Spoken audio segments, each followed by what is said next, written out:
हस्तविनियोगम्। नाट्यरम्भे वारिवाहे वने वस्तुनिषेधने कुचस्थले निशायां च नद्याम् अमरमण्डले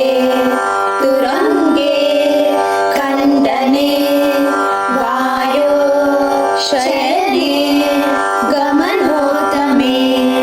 प्रतापे च प्रसादे च चन्द्रिकायां घनातपे कवाटपाटने सप्तविभक्त्यर्थे तरङ्गके वीधिप्रवेशभावेऽपि समत्वे च अङ्गरागके आत्मार्थे शपथे चापि तुष्टिं भावनिदर्शने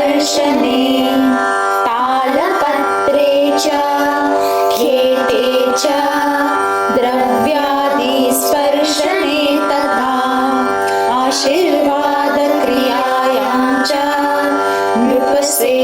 नृपश्रेष्ठभावने तत्र तत्रेति वचने